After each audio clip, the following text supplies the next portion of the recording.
During the early years of Disneyland, much like the unrealized International and Liberty Street, the park was to include another expansion called Edison Square. And also like Liberty Street, the story of its development goes beyond what could have been and what almost was, and reveals its impacts on the future of the Disney theme parks. 3, 2, 1.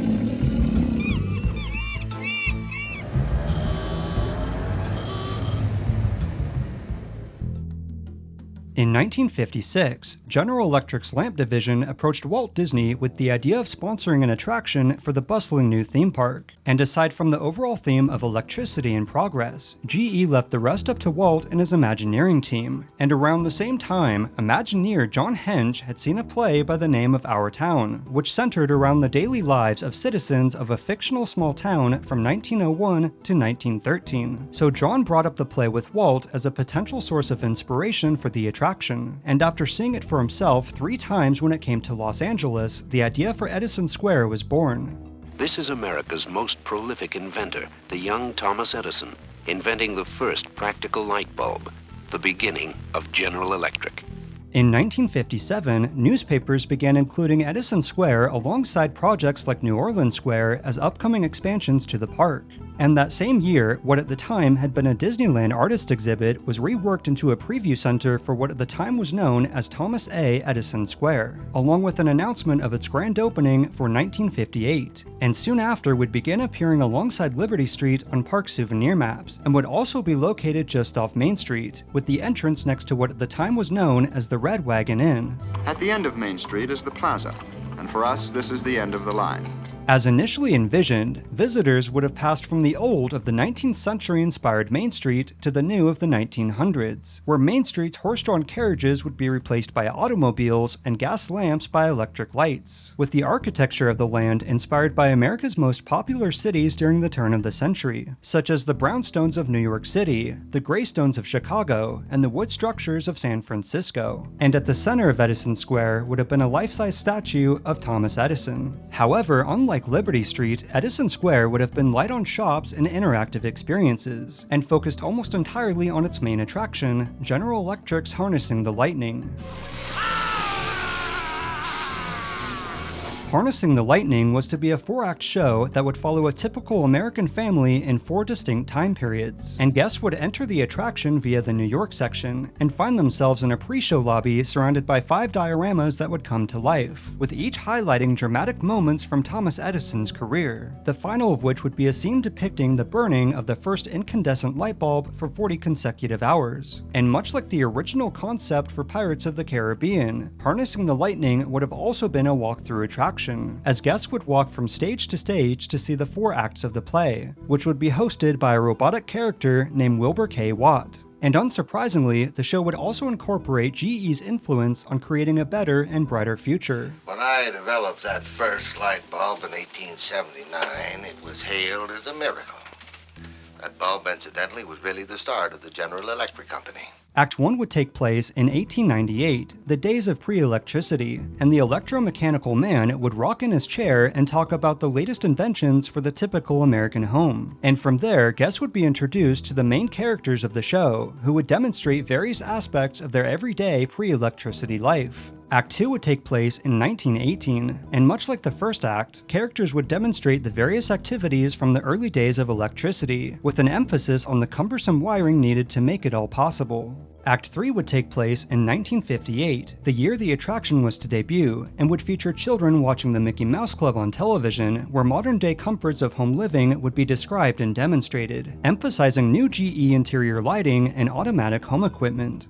Act 4 would have taken place in a future time period of 19-8, where the audience would get the opportunity to step on stage and explore the predicted gadgets and inventions of the future, concluding with a telecast of Mr. K. Watt landing on Venus. There would also be an epilogue that was essentially a showroom for GE products and future innovations. At General Electric, progress is our most important product.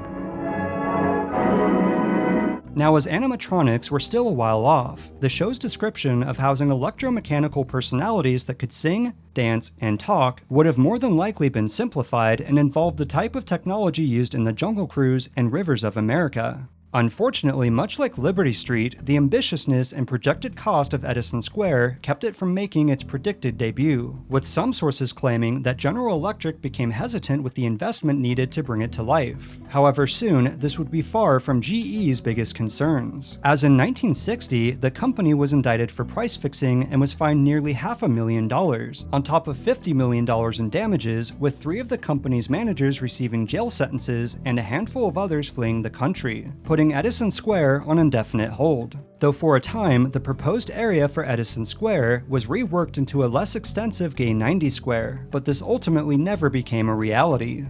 This is H.V. Kaltenborn with a report on the coming New York World's Fair.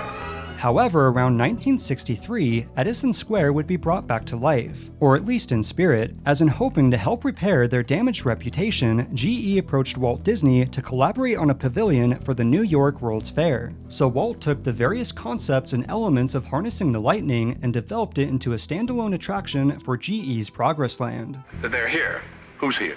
They are. Oh, well, hi. I know you want me to give a progress report on GE's Progress Land.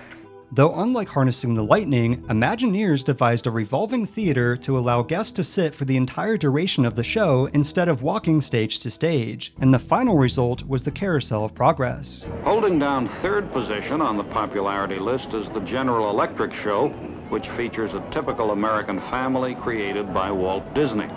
Much like Great Moments with Mr. Lincoln, which similarly had evolved from the unrealized Hall of Presidents show intended for Liberty Street, Carousel of Progress was a massive hit, and with the exception of the robotic host, it maintained many elements of harnessing the lightning, making GE's Progress Land one of the fair's most popular pavilions, and would play a major role in the inspiration for Progress City, Walt Disney's experimental prototype Community of Tomorrow, or Epcot for short. The concept for Epcot is one part of Walt Disney's master plan for the future Disney World in Florida. And also like Mr. Lincoln, Carousel of Progress was eventually brought to Disneyland as a standalone attraction in 1967, with another incarnation appearing in Disney World's Magic Kingdom in 1975, the latter of which still exists today. However, ultimately, neither Liberty Street, Edison Square, or Gay 90 Square ever became a reality, and the space once reserved for the unbuilt lands would become little more than additional backstage property.